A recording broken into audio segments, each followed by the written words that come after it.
Another day, another therapy session na naman.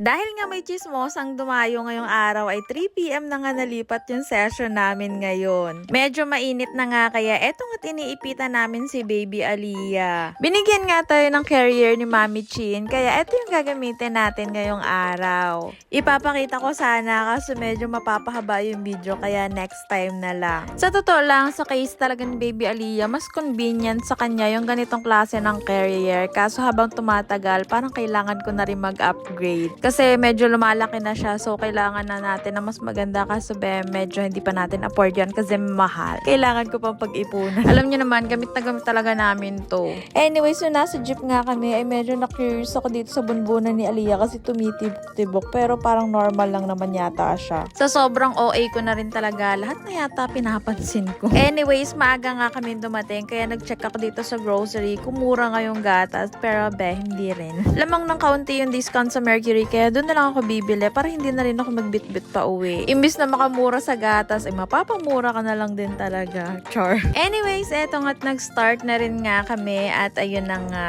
Alam nyo, maganda rin yung improvement ni Aliyah kasi hindi na rin talaga siya inaantok ngayon tuwing session. Medyo maganda na yung pagdapa niya ngayon. Ang problema na lang din talaga namin, naiiwan pa rin yung ulo niya. Yun naman yung kailangan namin i-workout sa kanya, yung mabuhat niya yung ulo niya talaga. 6 months na nga siya at dapat nga syempre mag-solid food na siya pero hindi pa pwede kasi wala pa siyang head control. Actually, hindi ko pa yun nakakonsult sa mga doktor niya. Pero yun yung sinabi sa akin nung nakausap ko na therapist na dapat syempre may head control siya bago siya mag-solid food. At yun din yung nabasa ko sa comment section nung nakaraan. Kaya ayun, salamat din talaga sa mga nag-comment about doon. Ang hirap kasi talaga minsan kapag walang concern talaga yung doktor. Na basta na lang nag-suggest na pakainin na nga si Baby Aliyah without knowing sa condition niya. Alam nyo ba, minsan naiisip ko na ibalik siya doon sa pinakaunang humawak sa kanya na doktor. Sobrang mabait kasi talaga noon at makikita mo talaga na sobrang saya niya sa bawat improvement ni Baby Aliyah. Kaso nga lang, ang layo kasi noon, sa Batangas pa siya. So ayun, hindi ko alam kung kailan ko siya ulit madadala doon pero nagpaplano ako na ibalik siya doon. At alam ko, kung makikita niya ngayon si Baby Aliyah, sobrang matutuwa talaga siya. Lalo na ngayon na medyo nag-i-improve na nga siya. Anyways, ayun na nga, medyo maganda na nga yung eye coordination na Aliyah. Kumbaga kapag pinapasunod nga yung mga gamit sa kanya, yung mga laruan, nasusundan na niya kasama yung ulo. Ang problema na lang talaga